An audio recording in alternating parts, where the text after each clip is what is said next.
Es intolerable.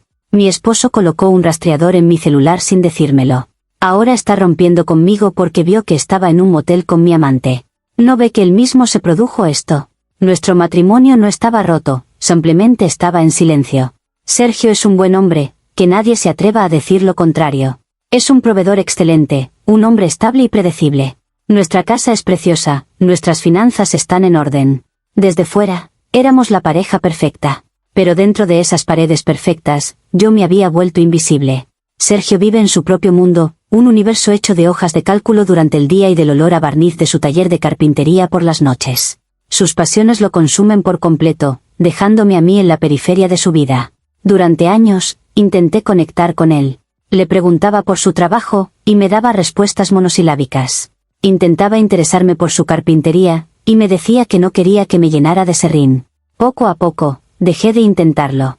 Nuestra comunicación se redujo a la logística, a listas de la compra y a planes para el fin de semana que él a menudo cancelaba para terminar uno de sus proyectos. Yo era una administradora de su hogar, no su compañera. Cenaba sola la mayoría de las noches, viendo la televisión mientras el sonido de su lijadora zumbaba en el fondo como una banda sonora de mi soledad. Mi pequeña decisión, la que lo empezó todo, fue increíblemente inocente. Decidí que si él tenía sus pasiones, yo necesitaba encontrar las mías. No podía seguir esperando a que él me viera, tenía que hacerme visible para mí misma. Me inscribí en un club de lectura, algo que siempre había querido hacer. Parecía inofensivo, incluso saludable. Era una noche a la semana, un par de horas para hablar de libros con otras personas. Era mi pequeño acto de rebelión contra el silencio de mi casa. Le conté a Sergio mi plan, y él apenas levantó la vista de sus planos. Dijo, «Qué bien, cariño, que te diviertas». Y eso fue todo. No preguntó sobre el libro, ni sobre la gente del club. Su desinterés, en lugar de dolerme, me liberó. Me dio permiso, en cierto modo. Me confirmó que mi vida y la suya corrían en vías paralelas, y que lo que yo hiciera en mi vida no afectaría en absoluto a la suya. Fue una decisión fácil de justificar, la búsqueda de un poco de alegría personal en un paisaje de indiferencia. En el club de lectura conocí a Julián. Desde la primera noche, fue como si un foco de luz se encendiera en una habitación oscura. Cuando yo hablaba, él me escuchaba. No solo oía las palabras, las absorbía. Se reía de mis chistes, rebatía mis argumentos sobre los personajes con una pasión que me recordaba que yo también era una persona apasionada. Después de la primera reunión, hablamos durante casi una hora en el aparcamiento. Me preguntó por mis sueños, por mis frustraciones. Hacía años que nadie me hacía esas preguntas. Nuestras conversaciones se trasladaron rápidamente a los mensajes de texto. Empezaron siendo sobre los libros, pero pronto se desviaron hacia temas más personales. Julián me hacía sentir vista, escuchada, deseada. Era todo lo que Sergio había dejado de ser. Él no era solo un hombre, era un espejo que me devolvía la imagen de una mujer interesante, divertida e inteligente, una mujer que yo creía haber perdido para siempre. La escalada fue natural, casi inevitable. Una conversación en un aparcamiento se convirtió en un café después del club. Un café se convirtió en una cena. La primera vez que me besó, sentí una mezcla de terror y euforia. Sabía que estaba cruzando una línea, pero la soledad que había sentido durante años era una justificación poderosa. Me dije a mí misma que esto no tenía nada que ver con Sergio. Esto era mío. Era mi pequeño secreto, mi fuente de vida en un desierto emocional. Sergio tenía su carpintería, y yo tenía a Julián. Era un equilibrio justo, en cierto modo. Él había creado este vacío, y yo simplemente lo estaba llenando. No tenía ninguna intención de dejar a Sergio. Amaba mi casa, mi estabilidad. Simplemente necesitaba más. Y Julián me daba ese más sin exigir nada a cambio, o eso creía yo. Establecimos un entendimiento tácito. Éramos un escape el uno para el otro. Un oasis. No hablábamos del futuro, solo disfrutábamos de la intensidad del presente. Era una compartimentación perfecta. Lo que hacía con Julián me daba la energía para seguir soportando el silencio en casa. En mi mente, incluso estaba ayudando a mi matrimonio. Nuestro oasis pronto encontró una ubicación física. Un pequeño motel discreto a las afueras de la ciudad, a medio camino entre nuestros trabajos. Se convirtió en nuestro santuario. Las tardes de los miércoles se convirtieron en mi excusa sagrada, una reunión de planificación de proyectos que se alargaba. Las mentiras empezaron a salir de mi boca con una facilidad que me sorprendió. Ya no sentía culpa, solo una determinación feroz por proteger mi parcela de felicidad. Julián era el alma gemela ilusoria perfecta. Me decía que yo era una obra de arte atrapada en un museo aburrido, que merecía ser admirada cada día. Sus palabras eran un bálsamo para las heridas invisibles que me había dejado la indiferencia de Sergio. En ese motel, yo no era la esposa invisible, era la musa, la diosa. Vivía una doble vida, y me había vuelto adicta a la adrenalina de cambiar de piel. Pasaba de ser la amante apasionada en los brazos de Julián a la esposa tranquila que le preguntaba a Sergio qué quería para cenar, todo en el lapso de una hora. El punto de no retorno fue cuando me di cuenta de que ya no podía parar. Lo que empezó como un remedio para la soledad se había convertido en una parte fundamental de mi identidad. Necesitaba las tardes de los miércoles como un adicto necesita su dosis. Necesitaba la validación de Julián para sentirme viva. Había construido una narrativa en mi cabeza donde yo era la heroína trágica, forzada a buscar consuelo fuera de un matrimonio sin amor, y me aferré a esa historia con todas mis fuerzas. Dejé de ver mis acciones como una traición. En su lugar, las veía como un acto de supervivencia emocional. Sergio no me daba lo que necesitaba, así que lo busqué en otra parte. Era una lógica simple, casi matemática. Él era el responsable de la premisa, y yo simplemente había llegado a la conclusión inevitable. En mi mente, el matrimonio real, el contrato de confianza, ya lo había roto él hacía mucho tiempo con su abandono emocional. Yo solo estaba firmando los papeles de forma no oficial. El derrumbe fue una noche de miércoles. Llegué a casa un poco más tarde de lo habitual. La reunión de planificación de proyectos había sido especialmente intensa. Entré en casa esperando encontrarla vacía o con Sergio encerrado en su taller. En cambio, lo encontré sentado en el sillón de la sala de estar, a oscuras, con la única luz proveniente de la pantalla de su teléfono. El aire estaba cargado de una electricidad terrible. Me preguntó, con una voz extrañamente calmada, cómo había ido mi reunión. Le di mi respuesta ensayada, algo sobre plazos y clientes difíciles. Él asintió lentamente, sin apartar los ojos de mí. Luego, dijo, es curioso. Pensé que tu oficina estaba en el centro, no en el motel Starlight, en la carretera de la costa. Sentí que el suelo se abría bajo mis pies. Mi primer pensamiento fue negar, inventar una excusa loca. Pero la certeza en su voz me detuvo. Se levantó, se acercó y puso su teléfono sobre la mesa de centro. En la pantalla había un mapa. Un punto azul, mi coche, estaba claramente ubicado en la dirección del motel. Y debajo, un historial de ubicaciones. Miércoles tras miércoles, la misma ruta, las mismas 2 horas en el mismo lugar. Mi cerebro no podía procesarlo. ¿Cómo? ¿Cómo podía saberlo con tanto detalle? Fue entonces cuando lo dijo. Las palabras que encendieron mi furia y eclipsaron cualquier atisbo de culpa. Dijo, puse un rastreador en tu celular hace 2 meses. Tu comportamiento era errático, y necesitaba saber la verdad. En ese instante, la infidelidad se volvió irrelevante. Mi error, mi secreto, todo quedó borrado por la magnitud de su crimen. Había invadido mi privacidad de la forma más despreciable y cobarde posible. No me había confrontado, no había hablado conmigo. Había optado por el espionaje. La rabia me ahogó. Empecé a gritarle, no sobre Julián, sino sobre la violación de mis derechos, sobre su falta de confianza, sobre la ilegalidad de su acto. Mi indignación justiciera no le conmovió en lo más mínimo. Mientras yo le gritaba sobre principios, sobre confianza y sobre la inmoralidad de sus acciones, él simplemente me miraba con ojos vacíos. Cuando finalmente me quedé sin aliento, dijo con una calma que me heló la sangre, se acabó. Quiero que te vayas. Discutir sobre el método no cambia el hecho. Y se fue a su taller, cerrando la puerta detrás de él, dejándome sola con la prueba de su espionaje y la ruina de mi vida. Ahora estoy en el sofá de mi hermana, intentando procesar no mi infidelidad, sino la traición fundamental de Sergio. La gente no lo entiende. Se quedan atascados en el hecho de que yo tenía un amante. Pero se pierden el punto principal, el filosófico. Una relación, cualquier relación, se basa en un pilar de confianza. En el momento en que él decidió instalar un software espía en mi teléfono, demolió ese pilar. Él rompió el contrato matrimonial primero, y de una manera mucho más insidiosa y premeditada. Mi aventura fue una reacción, un síntoma de un matrimonio que ya estaba enfermo por su negligencia. Fue un error, quizás, pero fue un error humano, nacido de la soledad. Su acción, sin embargo, fue calculada, fría y tecnológica. Fue una violación. Él no buscaba entender, buscaba pruebas para condenarme. Y al hacerlo, se condenó a sí mismo. Creó la misma situación que temía. Si no hubiera puesto ese rastreador, si hubiera confiado en mí, diablos, si simplemente me hubiera hablado de sus sospechas como un adulto, podríamos haber hablado. Podríamos haber ido a terapia. Podríamos haberlo solucionado. Pero él eligió el camino del cobarde. Y ahora tiene el descaro de actuar como la víctima. Es intolerable. Él es el que rompió la confianza fundamental. Él es el que usó tácticas de espionaje en lugar de la comunicación. Él mismo se produjo este resultado. Encontró lo que buscaba porque decidió buscarlo de la peor manera posible. Mi infidelidad es una nota a pie de página en la historia de su monstruosa traición a mi privacidad. Comentarios populares de Reddit. Usuario, Anónimo 1. ¿Estás bromeando? ¿Tu argumento es que él te obligó a engañarlo y luego te obligó a ser descubierta? La gimnasia mental que estás haciendo es de nivel olímpico. El pilar de la confianza se rompió en el momento en que empezaste a ir a un motel con otro hombre. Él solo lo confirmó. Eres la única culpable aquí. Respuesta de la OP. No entiendes de principios. La confianza debe ser incondicional en un matrimonio. Si tienes que verificarla con un rastreador, ya no existe. Él la destruyó con su paranoia mucho antes de que yo hiciera nada. Su sospecha fue el primer pecado. Usuario, Anónimo 2. Si no hubiera puesto el rastreador, podríamos haberlo solucionado.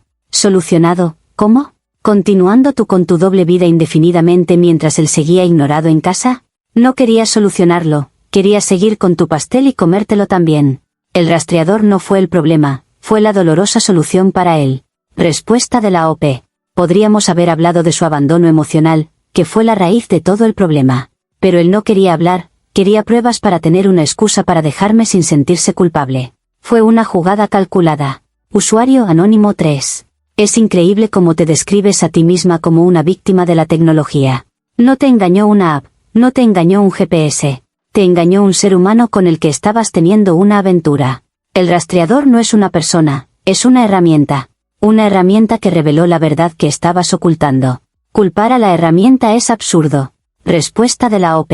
La herramienta es una extensión de su intención. Su intención era espiar, no comunicar. Violar la privacidad de tu esposa es una forma de abuso. Fin de la historia. El hecho de que encontrara algo no lo hace moralmente correcto. Un ladrón que entra en una casa sigue siendo un ladrón, incluso si encuentra algo ilegal dentro. Actualización 1. Ha pasado una semana. Una semana infernal en el sofá cama de mi hermana mientras ella me mira con una mezcla de pena y juicio que me dan ganas de gritar. He intentado contactar a Sergio. No para suplicarle que me perdone por Julián, por supuesto que no. Sino para confrontarlo por el tema principal, el intolerable acto de espionaje que cometió. Le he enviado mensajes, correos electrónicos, explicando con detalle la violación legal y moral que ha perpetrado. Necesita entender la gravedad de lo que hizo, independientemente de mis acciones. Su única respuesta ha sido un correo electrónico de una sola línea, reenviado desde la cuenta de un abogado. Decía, cese y desista de todo contacto.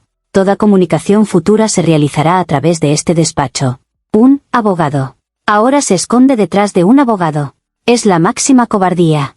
Ni siquiera tiene el valor de enfrentarse a su propio comportamiento inmoral. Está intentando convertir esto en un simple divorcio, barriendo bajo la alfombra su crimen de vigilancia. He pasado los últimos 2 días consultando a abogados por mi cuenta. Quería saber cuáles eran mis opciones para demandarlo por invasión de la privacidad. ¿Y sabéis qué? La mayoría me miraron como si estuviera loca. Me hablaron de expectativas razonables de privacidad, y de que, como él era el dueño del plan telefónico, las cosas se complicaban. Uno de ellos incluso tuvo el descaro de decirme, señora, su marido la descubrió engañándolo, el jurado probablemente simpatizará con él. El sistema está completamente sesgado. Defiende al espía y castiga a la víctima de la vigilancia. Esto solo refuerza mi convicción. No se trata de mi error. Se trata de un principio fundamental. Si dejamos que la gente se salga con la suya espiando a sus parejas, ¿qué será lo siguiente? ¿Cámaras en la casa? ¿Micrófonos?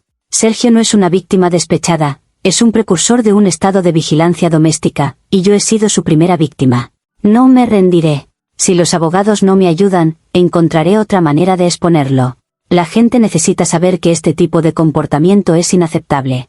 Comentarios populares de Reddit, sobre la actualización 1. Usuario, Anónimo 4. Precursor de un estado de vigilancia doméstica. ¿De verdad te estás comparando con una víctima de un régimen totalitario? Estabas engañando a tu marido. Él tenía sospechas y las confirmó. El hecho de que estés más indignada por el cómo te descubrió que por lo que estabas haciendo lo dice todo sobre ti. El único sistema sesgado aquí es tu propia brújula moral. Respuesta de la OP. Los principios son principios. La escala no importa. Una violación de la privacidad es una violación de la privacidad. Si no defiendes tus derechos en tu propia casa, ¿dónde los vas a defender? Vosotros estáis tan obsesionados con la moralidad de telenovela que no veis la implicación real. Usuario, Anónimo 5. OP, Los abogados te dijeron la verdad que no quieres oír. No tienes un caso. Legalmente, y para la mayoría de la gente, moralmente, tu infidelidad es un factor atenuante tan grande para sus acciones que anula tu queja. Estás gastando energía y dinero en una batalla de principios que solo existe en tu cabeza. Respuesta de la OP. No es solo en mi cabeza. Es una cuestión de derechos. Si un crimen, mi infidelidad, aunque no lo considero un crimen, se descubre mediante otro crimen, su espionaje, ¿no anula eso la evidencia? Es un punto legal válido que estos abogados perezosos no quieren explorar. Usuario anónimo 6. Tu exmarido te ha bloqueado, ha contratado a un abogado y se niega a hablar contigo. Esas no son las acciones de un hombre que se esconde de su crimen. Son las acciones de un hombre que está estableciendo límites firmes y protegiéndose de más dramas y manipulaciones. Te está tratando como lo que eres ahora, un problema legal que hay que gestionar. Respuesta de la OP. Límites firmes. Qué eufemismo tan bonito para la cobardía. Se niega a asumir la responsabilidad de haber roto la confianza fundamental de nuestro matrimonio. Es más fácil pagarle a un abogado para que hable por él. Eso no es establecer límites, es esconderse. Actualización final. Ha llegado el final del camino. O al menos, el final de este capítulo. Hace 2 días, recibí una caja por mensajería. Dentro estaban algunas de las cosas que había dejado en casa, junto con una carta. No era del abogado de Sergio, era de él. Escrita a mano. Mi corazón se detuvo, pensando que quizás, finalmente, había entrado en razón y quería disculparse por el rastreador. Pero lo que leí fue mucho peor que el silencio. En la carta, Sergio no mencionaba el rastreador ni una sola vez. En cambio, me hablaba de los últimos 2 años. Me contó cómo había notado mi distancia, cómo se había sentido él solo y abandonado. Escribió sobre las noches que intentó hablar conmigo y yo le di respuestas cortas porque estaba enviando mensajes. Escribió sobre cómo dejó de hablarme de su carpintería porque yo una vez me reí y la llamé su hobby sucio. Dijo que se refugió en su taller no para ignorarme, sino porque sentía que era el único lugar donde no me decepcionaba. La carta era una autopsia de nuestro matrimonio, y el asesino no era quien yo pensaba. Cada frase era un recuerdo que yo había olvidado o reinterpretado para que se ajustara a mi narrativa de víctima. Terminó la carta diciendo que poner el rastreador fue un acto de desesperación, el último intento de un hombre ahogándose por entender por qué el barco se había hundido. Dijo que lamentaba el dolor que todo esto había causado, pero que no lamentaba haber descubierto la verdad, porque la verdad, por fea que fuera, le había permitido finalmente dejar de ahogarse. Y ahí está. Su justificación. Una narrativa completamente diferente a la mía, una donde él también era una víctima. No sé si creerle. Es probable que sea solo una estrategia brillante para hacerme sentir culpable, para ganar la guerra psicológica. Pero por primera vez, mi indignación justiciera tiene una pequeña fisura. Sin embargo, no cambia el hecho fundamental. Su dolor no le daba derecho a convertirse en un espía. Mi soledad no era una invitación a la vigilancia. 2 errores no hacen un acierto. Su carta es solo eso, su versión. Yo sigo teniendo la mía. Mi principio sigue intacto. Él violó mi privacidad, y eso es, y siempre será, el pecado original de esta historia. Comentarios populares de Reddit, sobre la actualización final. Usuario, anónimo 1. Esa carta es una de las cosas más desgarradoras y maduras que he leído. Tu exmarido te dio el regalo de su perspectiva, un regalo que no merecías, y aún así lo retuerces para que se ajuste a tu narrativa. Él no está jugando a la guerra psicológica, OP. Te está dando un cierre. Y tu negativa a aceptarlo es la verdadera tragedia aquí. Respuesta de la OP. Es su perspectiva, sesgada por su propio dolor. Es tan válida o inválida como la mía. No es un regalo, es un intento de tener la última palabra. Pero no la tendrá. Mi principio sobre la privacidad es objetivo, su dolor es subjetivo. Usuario anónimo 7. 2 errores no hacen un acierto. Finalmente. Lo has dicho. Tu error fue la infidelidad. Su error fue como lo confirmó. ¿Por qué insistes en que su error es el pecado original y el tuyo es solo una nota a pie de página? Son 2 errores enormes que destruyeron un matrimonio. Pero el tuyo vino primero. Respuesta de la OP. Porque su error fue una violación de un derecho fundamental. Es una cuestión de principios, no de cronología. Mi error fue emocional. El suyo fue una violación premeditada de la confianza digital y personal. No son comparables. Usuario, anónimo 8. He leído todo. Y es increíble. Después de una carta tan honesta y vulnerable de tu ex, tu conclusión sigue siendo, mi principio sigue intacto. Has aprendido absolutamente nada. Te aferras a esa indignación porque si la sueltas, tendrás que enfrentarte a tu propia culpa, y eso es algo que claramente no estás dispuesta a hacer. Le deseo a Sergio toda la felicidad del mundo. La merece. Respuesta de la OP. No es una cuestión de no querer enfrentar la culpa. Es una cuestión de no dejar que mi error sea usado para justificar una violación de mis derechos. Si yo no defiendo este principio, ¿quién lo hará? Podéis llamarme terca, pero yo me llamo una mujer de principios. Fin.